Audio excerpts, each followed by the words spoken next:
Hey everybody, welcome back to the Behaviour Evolution Scriptures. My name's Mark. I hope you're enjoying this journey we're going on. I don't know where it's going to end and what we're coming into next. Articles are coming in left, right and centre, and influences and Yahusha moves and find different things online, things to chew on and present to you and say, let's have a think about this. Is it true? Is it not? I'm having a ball rewording the scriptures too, so it sounds colloquial, a little bit Australian in places, but I hope you're getting a bit of a laugh at it, because I think Yahusha has a sense of humour. And if it's not detracting from the message of deliverance, you know, it's a cultural it's a cultural, it's like a history book really, a lot of it. It's not really relevant to us. It can teach us things. And the most important thing we want to learn is how Yahusha feels about certain behaviours, so that we know not to behave things that are abominable and to behave things that please him, to behave in ways that please him. So without further ado, let's go on. We spent some time last episode just rehashing the whole timelessness. Wasn't that amazing? Timelessness, thinking about timelessness coming into this reality. Today we're going into instructions for offerings. And after all that excitement of getting to the border of the promised land, sending in the scouts, the explorers, having all this drama, the scouts come back and they're at each other's throats, everyone's having a pity party, Israel's up in arms, bitching and moaning and having a go at Musha. Yahusha wipes some of them out and tells them, bugger off, you're going back into the wilderness and this, that, all this. So I'm ready, I'm thinking, oh, I can't wait to get into the next chapter to see what happens next. And bang, we're back into instruction about offering. It's like, oh, come on, I want to get what happens in the story, you know? But little did I know, as usual, when you dissect it and look into it, it's very fascinating what goes on in this, because we do go along a tiny bit further in the story. So let's get into it. Instruction for offerings. Because of their disgusting rebellion, we assume Yahusha would reject his people and take back the eternal blood covenant of deliverance he made with them. But the opposite happens right here. No matter which generation makes it, they are indeed going to enter the land just as he promised Abraham. He had forgiven them, but there were still consequences. All of the instructions outlined here don't take effect though until Israel enters the land of Canaan and are properly settled. Scholars have been pulling their hair out about this chapter for many, many years. They think it's not real, it was added later on. But when you click into the real context and how Yahusha flows, and the idea that Musha wrote all this at the end of his life, it's quite possible. I think it flows quite nice. Their whole problem is most of the instructions that we're about to go into can't be done until they get to the promised land, and he's just told them they're not going to the promised land. So, but we do know that their children do 40 odd years later. So what? Musha wrote it later on. What's the problem? Why you got to pull your hair out about stuff? Well, you pull your hair out about stuff when you're trying to make things intelligent and be scholarly and intellectually, but you don't have the ruach. Portal calms you down and he just gives you you should just give you all the answers. So you would think because of their disgusting rebellion that he'd be like, stuff it, I'm done with all you. But we'll soon see by his instructions that he still is very positive. And that's who Yahusha is, purity, positive. So he doesn't say, if you make it to the land, he says, when you finally settle in the land. Remember that. Doesn't say, well, I'll tell you all this, but I don't know if you'll actually make it.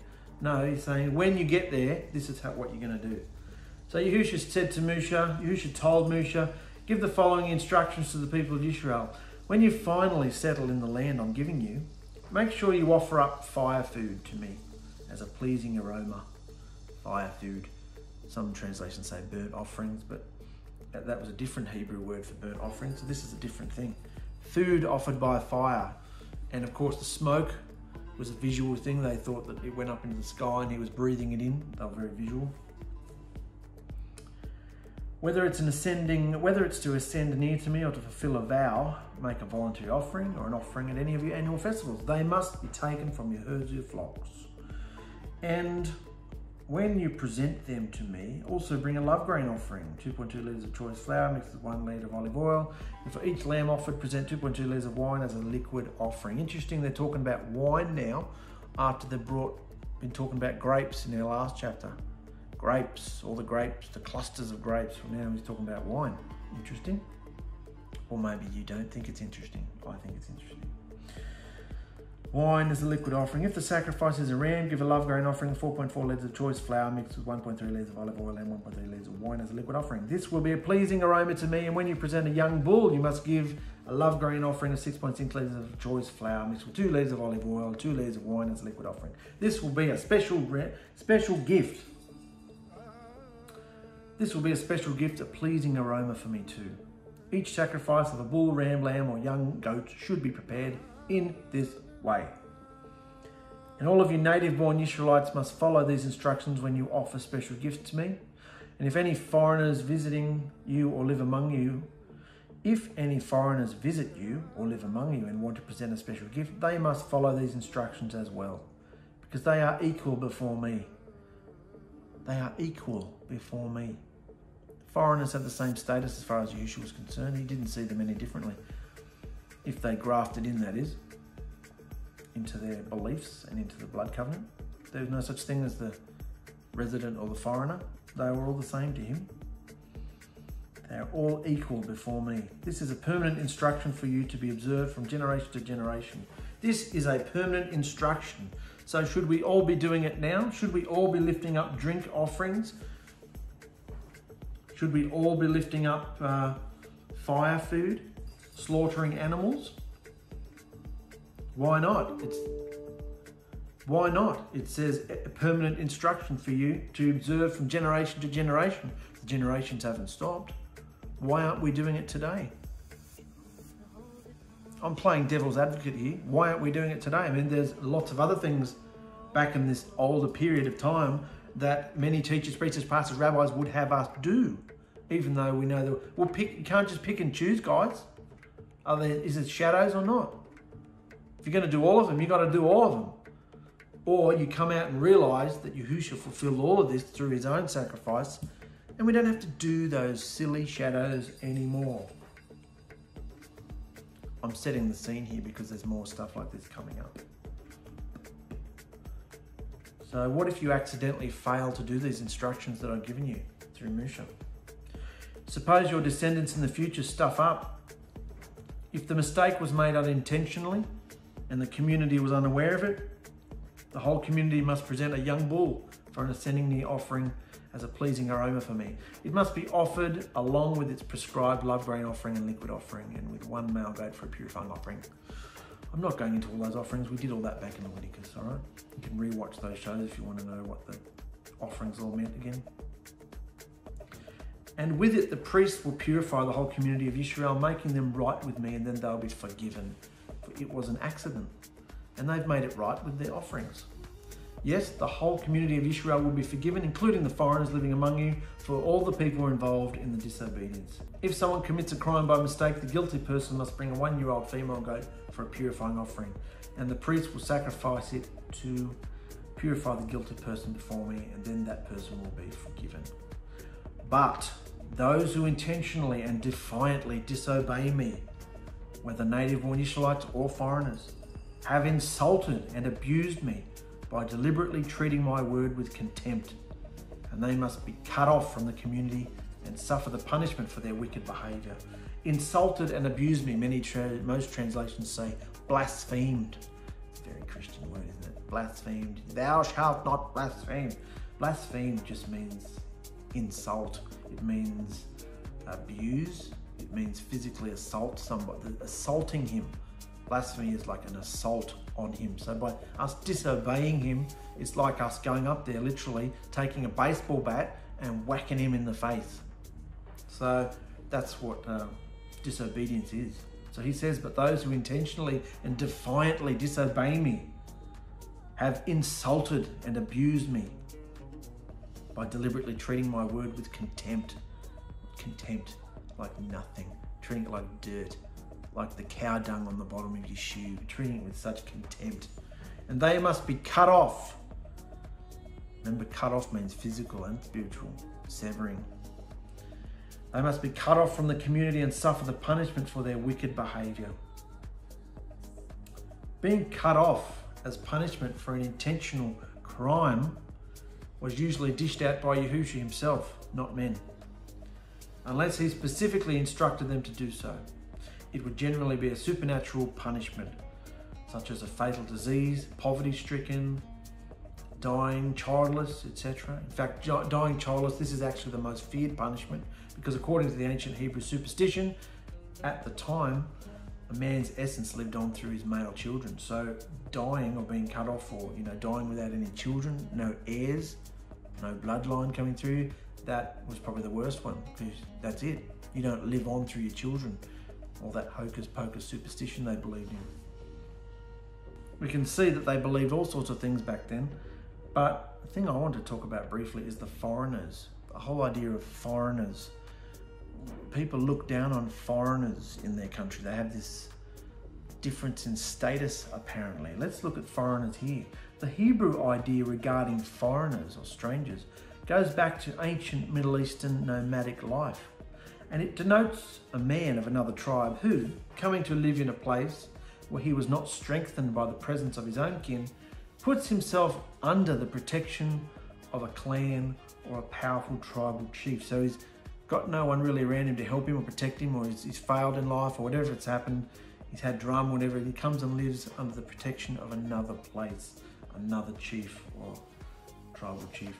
And in terms of hospitality, the idea of the protected foreigner was considered sacred, even if that meant giving up one's life to protect the stranger. Or in Lot's case, even sacrificing the purity of his daughters. After some time passed, if the foreign visitor decided he wanted to now permanently stay in this new land, then his needs would always be taken care of, and he would always be protected as long as he was loyal to his new village or tribe. In the latter scriptures, Paul spent a lot of time explaining that through Yahusha, the foreigner is no longer a foreigner. For anyone from the outside nations who's grafted into the commonwealth of Yisrael, Yahusha's bride, through repentance and immersion, and now receives the protection and benefits promised to her through his eternal blood covenant deliverance through obedient behaviour, is a true citizen. So we're no longer foreigners. We are held at the same accountability, held at the same value. We are in equal sight as those who were born in Israel, as Israelites. We from the nations, or maybe we're just a lost tribe of Israel, or maybe we are from the pagan nations. Who knows? Who knows which son of Noach we come from?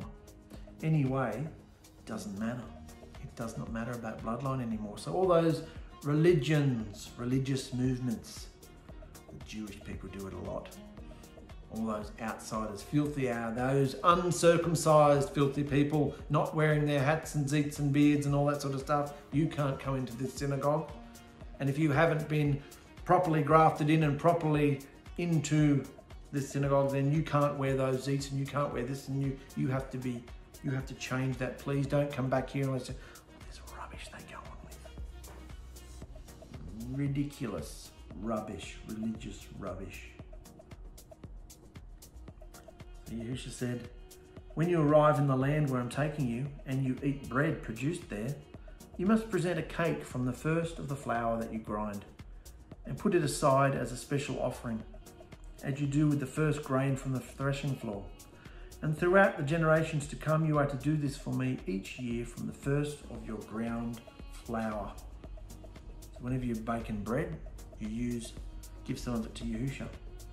Your first crops, your first fruit, your first animals, your best of your animals and all that stuff. It's all the whole idea of the first fruits, remember? Yahusha instructs that the first bit of bread dough on a regular basis in every household is to be dedicated to him, because it is a set apart portion. Set apart portion.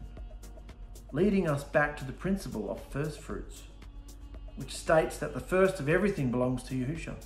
Whether it's your children, your crops, bikarim in Hebrew, or bread dough. Even after the temple was destroyed and Yisrael was scattered into the nations, housewives of Yisraelite households would throw a tiny chunk from their bread dough into the fire, as the Talmud teaches in its blind observance to dead shadows. That's what the Talmud teaches us to do. Throw a little bit of your dough into the fire. And as we know, Talmud is just teaching on blind shadows, rubbish. So, however, Paul understood this because he says, now if the first fruit bread offered up is set apart, then so is the whole loaf. Now if the first fruit bread offered up is set apart, then so is the whole loaf. And if the root is set apart, then so are the branches. So he's getting in on this idiom, this understanding, this cultural thing they were doing at the time about baking their bread and what they were already doing, and just making it about Yahusha. If the first lump of dough that you chuck out is set apart, making the whole dough set apart, then, you know, if the root is set apart, so are the branches. Paul wasn't being cryptic here. He was simply applying a common custom that would have been very familiar to practically every Israelite household to demonstrate how the sacrifice of first fruits applies to the Messiah and Israel. Namely, that if the Messiah is set apart, so is the source from which the Messiah sprang. In other words, Israel. Or is it the other way around? The Messiah is the one who makes us set apart, not because he came from us, but because he makes Israel set apart. Not because he came from Israel. Oh, I think it's back to front. I think it's, you know, if Messiah is set apart, so is the source from which Messiah sprang, because he makes it set apart.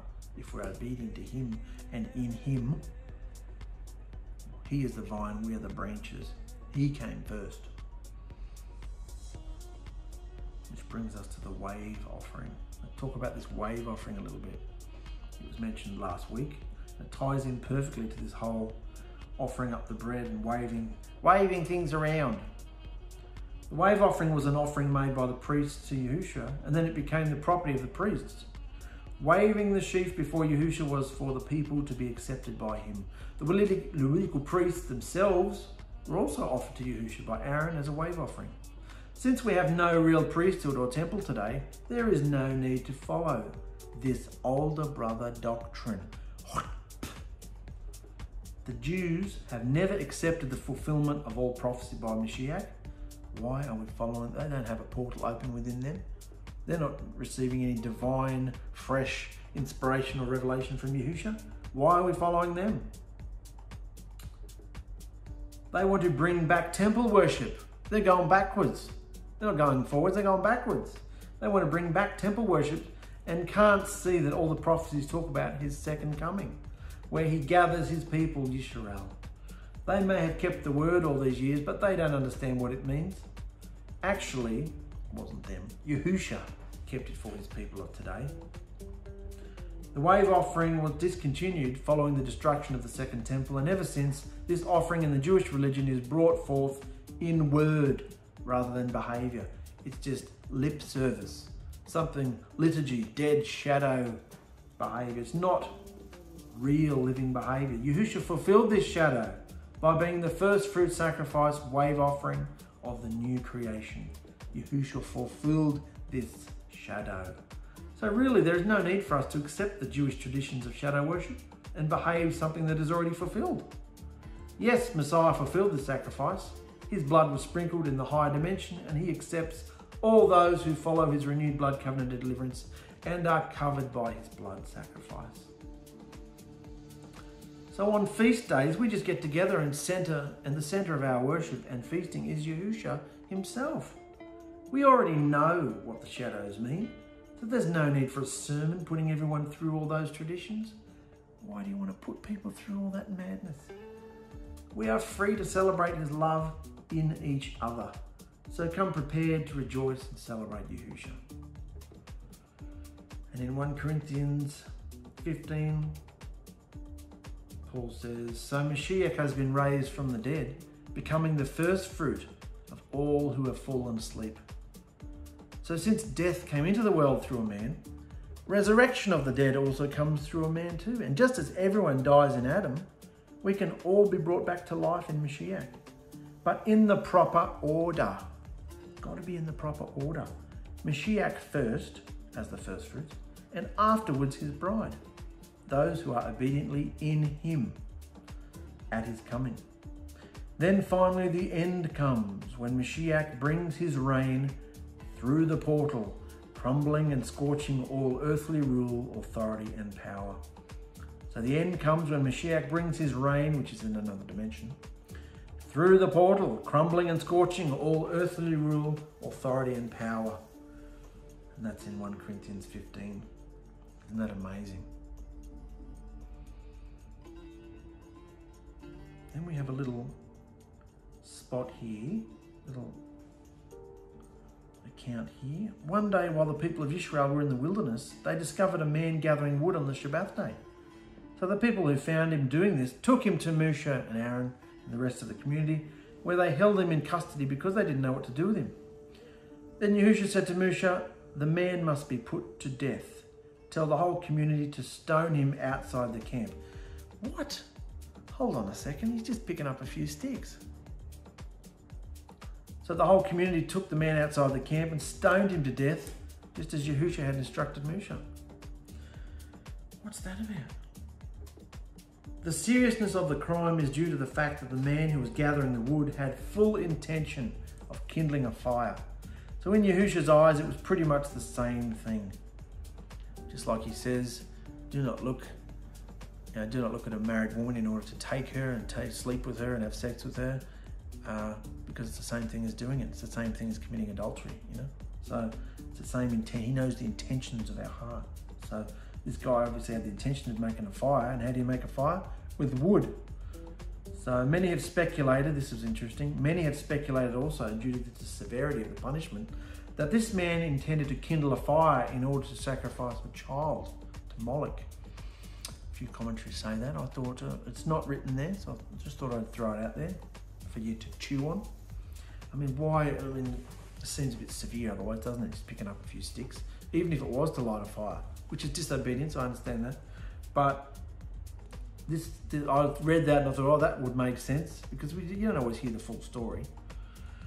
The man was intending to kindle a fire in order to sacrifice a child to Moloch. It's not mentioned because such a practice was deemed too horrific to even talk about. But if this was the case, it would explain the severity of the punishment, since he would have been charged with not only kindling a fire, but murder too, which equals death. No more child sacrifice allowed. And we know that they were still into idolatry, and you know, he was still training them out of that behavior. So interesting. And right after this man was stoned to death, we get told to wear, Yisrael gets told to wear tassels. Tassels, mate. Then Yahusha said to Moshe, "Tell Yisrael that throughout all their generations to come, you must make tassels, 𝗓𝗓𝗓𝗓, for the corners of your garments, and attach them with a blue cord. When you see the tassels, you'll remember and obey all my instructions." Did they? And they wore tassels and lived happily ever after and moved into the marriage home and obeyed every single jot and tittle of the instructions, because they were looking at their tassels every day. Is that what happened? Instead of being, so what does he say? "And when you see the tassels, you'll remember and obey all my instructions." Instead of being distracted, as you are prone to do, by everything you feel and see and the desires which seduce you into depraved, hoary behavior, making you unclean before me. So the tassels will help you remember to be obedient and set apart before me. For I'm Yahuwah your Elohim, who brought you out of the land of Egypt, that I might be your Elohim. Let's talk about these tassels a little bit. Fascinating when you dive into the custom and the culture of the tassels. I've got a few modern catwalk photos of Tasselites. It actually makes sense that the instruction to wear tassels follows immediately after the stoning of the man who was gathering firewood, because if he'd perhaps had a physical and visible reminder to be obedient, he may not have been disobedient and gotten the death penalty. That's I don't buy that. I don't think this visual reminder helps the human nature at all. I think you can have all the visual reminders and posters on your wall and you name it, and be chained to the door of your fridge or whatever, and you could be chained down and still find a way out to get out there and do wicked things, because that's what human nature is. I think that's still all very fairy tale, Sunday school, naive, that's the word I'm looking for, naive, to think that looking at something like, you know what I'm saying anyway. Literally speaking, 𝗧𝗎𝗎 just means a lock of hair. And true to this definition in ancient times, that's exactly what they were. Elaborately spun locks of hair that eventually evolved into the tassels we see today. As with many things we find in scripture, tassels weren't some new thing that just came onto the scene at Yahusha's request.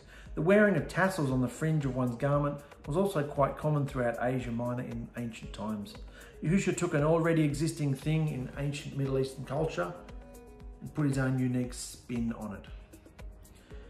And when diving into the surrounding culture of this era, and remember these are all shadows and lessons which speak of our behaviour today, the first thing we need to learn is that the hem of one's garment was considered to be an extension of one's personality and authority. The hem of one's garment was considered to be an extension of one's personality and authority. Interesting. In other words, people wore hems as status symbols, just like fashion and jewellery today, which is a visual expression of a person's taste and personality, including the religious behaviour of displaying your beliefs on your clothes or jewellery, crosses, fish, Star of David, menorah, those sort of things. People want to display who they are, you know, on their shirts, on their clothes, heads, hats, necklaces, all that sort of stuff. You know, so we understand that. This is what the corner of the garments, the hem of the garment was like back in this time. The second thing we need to understand is that in ancient times, the hem of one's garment also carried legal and royal authority. More than just status symbols, they also served as a powerful form of legal identification, just like a passport one shows to a customs officer before entering a foreign country. And in ancient times, royalty would have very intricate hems. In ancient times, royalty would have very intricate hems woven using the colour purple to represent their authority. Because in the Middle East, purple was universally recognised as a royal colour.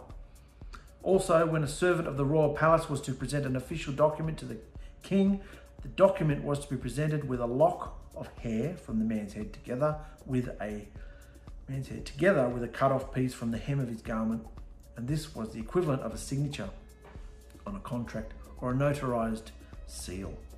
However, unlike the royal status of wearing tassels here, here in BAMIDBAR, the instruction is being given to all people, both common and leadership of all status, as a reminder and encouragement for obedient behaviour. So Yahusha took a custom that was already well known in the world, particularly in the higher social statuses and royalty, the hems of their garments and tassels and all sorts of things, and weaving a purple thread through it was royalty. And apparently I read something, I'm a bit rusty, what was it? The colour purple was very hard to attain back then because it was taken from, what was it taken from? Something under the sea, a sea urchin or something like that. And they would have to squeeze so many of them to get just a few drops of this purple dye. So of course it cost the equivalent of thousands and thousands and thousands of dollars today. So very rare to get the colour purple. Interesting. So that's why only someone royal and rich as hell would be wearing the colour purple in anything, particularly the tassels. So interesting. So it's all about status, culture, fashion. Remember, Daud cuts off Saul's hem. Daud cuts off Saul's hem. Tzitz are to be worn. Tzitzits are to be worn on the corners of the garment. Kanaf in Hebrew means wing or extremity of the garment. Remember the situation where Daud and his men were hiding in the cave to avoid King Saul and his soldiers? By divine coincidence, Saul unawares went into the very cave Daud and his men were hiding in to take care of some bathroom business. And it was at that precise moment that Daud snuck behind Saul and with his sword sliced off a piece from the hem of his garment. But afterwards David felt great sorrow for what he did. Later on, Saul had a face-to-face confrontation with David and tells him, in response to the act of having the hem of his garment cut off, "Now I know that you will become king." Because in the ancient world, a person's authority or power rested in the hem of the garment. Not only that, but the hem of a ruler's garment was considered to be an extension of his royal essence. That's why David felt remorseful, for he felt like he had stepped on a divinely protected area that he should not have touched, because he hadn't officially been anointed as the king, so he shouldn't have cut off the guy Saul's hem. It's like his royal seal almost. Spiritual meaning of what happened when David cut off a piece from the hem of Saul's garment was that it signified the transfer of kingly authority from Saul to David. Saul was cut off from his divine status of being the anointed king of Israel. And of course, I'm not going to go into them, but we know that Yahusha wore 𝗧𝗪𝗓 because on more than one occasion, people would touch them and they were healed. So when we consider that Yahusha healed people through them, touching the 𝗧𝗪𝗓 of his garment, we can see the divine authority and power to heal represented in his 𝗧𝗪𝗓 too. So a little bit of backstory, a bit of context to what 𝗧𝗪𝗓s were. So by Yahusha telling them, after all this madness they'd done and the man was just stoned, it's time for you to start weaving 𝗧𝗪𝗓s to have some kind of status, have some kind of remembrance of who you are. You are a priestly nation, set apart nation. So you don't have to be royal like the kings out there are royal to wear 𝗧𝗪𝗓s. You can wear 𝗧𝗪𝗓s too if you can't find purple. Let's go with blue. So, and you can look up blue and all the meanings of blue. Had to be a blue thread. So he's lifting the status of his people, saying, you are my chosen priesthood. And guess what? You can all have 𝗧𝗪𝗓s. You can all have them and be lifted up and brought into the realm of, because this is my kingdom. You're set apart from the world now. You are my people. And so in order to remain my people, unlike the 𝗧𝗪𝗓s out in the world, these 𝗧𝗪𝗓s will remind you of who you are and my instructions and what allows you to be who you are, which is me among you, the portal within you, among you, I should say. So in order to keep that portal door there, in order for me to stay in your camp, you need to be obedient. And you're always falling off the wagon. You're always doing the wrong thing. So these 𝗧𝗪𝗓s will help you remember. All right, so that's all fascinating. What about today in the 21st century? So like I love going back in time. I love going and dissecting all these cultures and seeing what they meant, trying to work out what they were thinking and what the cultures were. And I'll take information from any source if it shines a light on the culture and everything. But I don't assume to be in that culture because I wasn't born in that time. And that's not my fault. So I'm happy with the time I was born in. And so what do we have to do now? That's all fascinating, but what about today in the 21st century? These are garb of the shadow dwellers, people who want to take all this stuff from back here and bring it forward in time like it's just as important as the blood covenant of deliverance. The only thing relevant to take out of the scriptures is the blood covenant of deliverance and the behavior with which we should have in it. All this culture and fashion they want to bring in. We know that if Yahusha was to walk the earth today, he wouldn't be wearing robes, 𝗧𝗪𝗓s, tefillin, or a big long beard. For all of these shadows were to teach a nation how to be separate from the world and train their minds into obedient behavior. Do we still rely on shadows to guide us, train us, and visually remind us who it is we serve? Do we? Or has Yahusha fulfilled all the shadow patterns and prophecies in the grand, climactic, time-altering event of his death, resurrection, and ascension back to his high dimension? His bride Yisrael, which is currently a scattered mishmash of people from across the globe, his bride Yisrael has a portal opened within her through a down payment of Yahusha's spirit within her. This divine connection to Yahusha's throne allows her daily intimacy and communication, a depth and maturity of relationship that dives far deeper than the surface understanding and practice of ancient shadows, rituals and fashions. Her visual reminder is in real-time updates from within. We don't need external reminders because we have an inward counselor, encourager, the 𝗪𝗪𝗧𝗪, the inner possessing of the 𝗪𝗪𝗧𝗪. We have the ruach within us tapping us on the shoulder. Don't do that.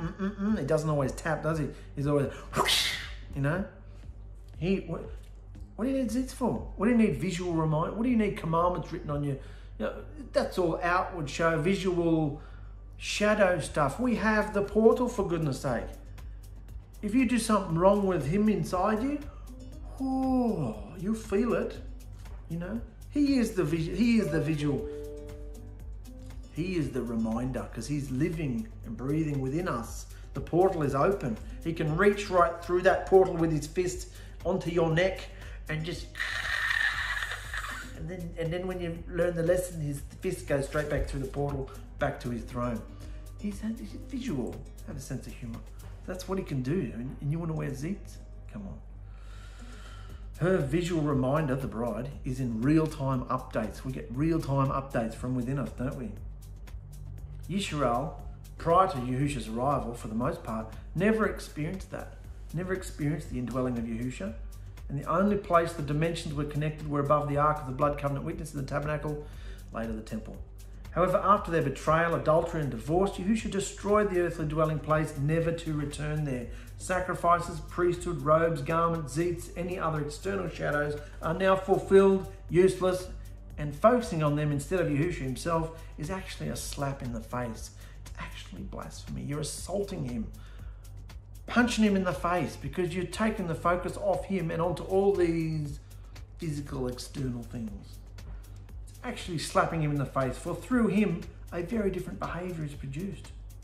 Yahusha conquered evil and death, fulfilled all the shadows, ancient shadows of offerings and blood atonement through his own broken body and shed blood. No more temples, only human vessels. No more circumcision or tablets of stone for the instructions to be written on, only immersed hearts.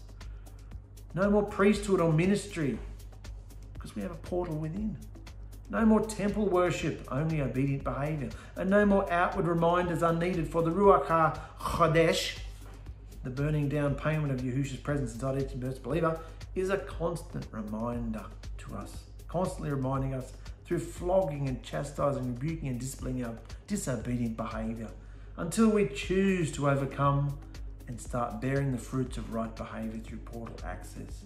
We are the choosers. You want the pain to stop? Choose him. Be obedient. No more ridiculous 𝗧𝗎𝗎𝗓𝗔, please. It's time to grow up and mature. That's my thesis on the issue of 𝗧𝗎𝗎𝗓𝗔. All right? Isn't that amazing? Where Yahusha's leading us and guiding us. And there are people still out there on chats and forums and, oh, will I be cut off from Yahusha if I shave my beard? Oh, do I have to wear 𝗧𝗎𝗎𝗓𝗧𝗎? And they're coming out, and I feel sorry, but sometimes I'll come in there with a bit of humor or something, but I feel so sorry for them. I think, how can you wake people up? You have to have a portal within you, open up within you, so that all this becomes alive. All those shadows. I mean, I'm not poo-pooing the shadow. I'm not spitting and bastardizing the shadows or saying anything bad about the shadows, because I'm actually going out of my way to study them and bring them to you and say, look at how amazing these shadows were. This is the attention to detail. Yahusha went so much out of his way to make himself known to these people, and the only way he could do it was through all these shadow instructions and practices and cultural behaviors of the time. But doing it today, in today's 21st century, is madness. It's religious. So if you want to join a particular movement, well, look how they speak and watch what they wear and the paraphernalia, and do the talk and walk the walk as they do, and you'll be part of their group. I don't want to be part of any of those groups anymore. I want to be a portalized person. Come and join the cult of the personalized people. People. Yeah, I'm enjoying this cult. Think we're a cult? Wouldn't be the first time we've been accused of that. So it's time to rejoice, brothers and sisters. The portal has been opened. Only a little bit, because we can only handle a little bit. But it's been opened. Opened enough for him to squeeze his fist through to take us by the neck at times and go, come over here. Stop that stupid behaviour. Get rid of all those stupid shadows. Takes us and throws us around a bit. What is that movie with the Hulk? The Hulk goes throwing Loki around, throwing him around. Sometimes we get thrown around a bit, don't we? So learn the lessons, guys, and come into the joy of it. Love, joy, peace, patience. Those are all fruits from the portal. You don't need all these shadows, as fascinating as they are. The zeets and all that stuff, you know. And as far as lighting a fire on the Shabbat, just rest, will you? Just rest. You know, we don't have all that fire talk or fire problem anymore. We don't have to go and light fires for warmth or for food or anything like that. We just push a button, switch on a light, switch on the gas stove, switch on this, switch on that, heat up the microwave, all this sort of stuff that goes on in our life. It's effortless. It's not even worth talking about now. Can I cook food on the Shabbat?